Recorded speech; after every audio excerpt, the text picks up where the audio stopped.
From the bottom of my heart, ni rhandza ku lava ku khensa hinkwenu the subscribers.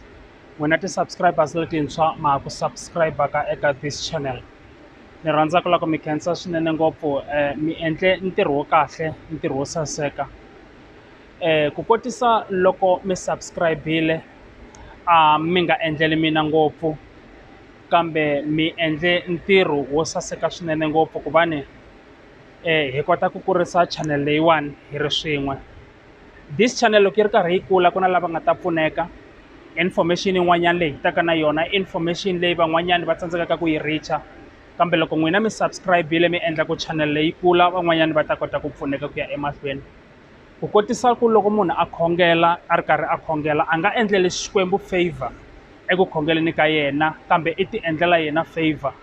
Hi ku Xikwembu a xi tsekatsekisiwi kumbe a xi cincisiwi mano ya xona hikokwalaho ka ku khongela ka munhu, kambe munhu loko a ri karhi a khongela Xikwembu a dzunisa i va a ri ku tlakuseni ka munhu wa yena wa le ndzeni na connectivity ya yena eka Xikwembu, ku va ni Xikwembu xi n'wi pfuna ku va na a accessa tindhawu leti tlakukeke ku ya a ya twisisa timhaka ta ximoya. Na le ka nkarhi lowuwani ni rhandza ku lava ku mi khensa ngopfu kusukela ehansi ka ku dzika ka mbilu ya mina.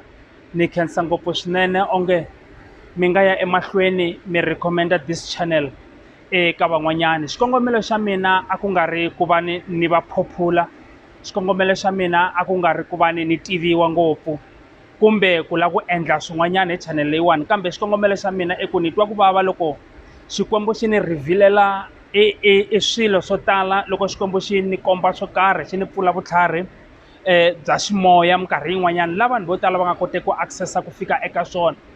Ni twa ku vava ngopfu loko yi ri information leyi ngo va ya mina ntsena, kambe Xikwembu xi xa ni pfuna hi ku va ni sungula this channel ku hi ta kota ku va hi fambisana, hi vonisana, hi dyondzisana, hi kurisana eku yingiseleni ka n'wina ni le ku kuleni. Ku kotisa loko mudyondzisi a yima emahlweni ka vatsongwana a ri karhi a va dyondzisa, loyi a pfunekaka ngopfu a hi vatsongwana i mudyondzisi, hi ku mudyondzisi na lembe leri taka u hata dyondzisa the very same subject, a dyondzisa vana va ku hambana hi ku lava van'wani va ta va va pasile.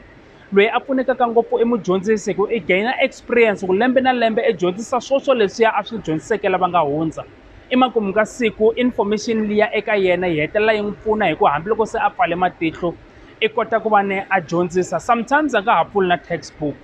Ni lava ku ta vula swona ku ni le ku pfunekeni ngopfu swinene ngopfu loko ni ri karhi ni vulavula message yo karhi kumbe ni relate message wo karhi eka vanhu lava nga ta famba va va yingisa.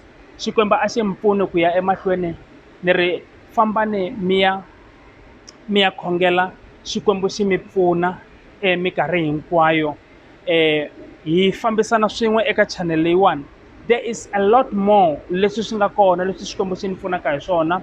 This was just a message to say thank you ka hinkwavo lava nga subscribe, ka hinkwenu ti-subscribers kusukela ka subscriber yo sungula ku ta fikela eka subscriber ya makumu.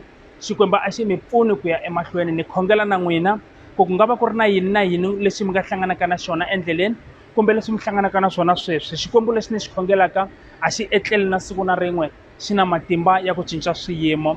Loko mimoya yi hlasela ni yima na n'wina ni ri a hi khongeleni, hi dyondza ku khongela swikhongelo leswi langutanaka na xiyimo xa nkarhi. Xikwembu xi hi pfuna ku ya emahlweni. Khensa ngopfu swinene maxaka ya mina, ni titsongahata eka n'wina ni ku ni hluvula xihuku ni veka hansi ni ri eka n'wina salute.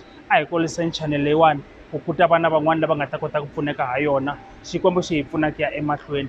Shalom. Ni mi rhandza hi rirhandzu ra love, Xikwembu na xona xa mi rhandza hi minkarhi hinkwayo. Amen.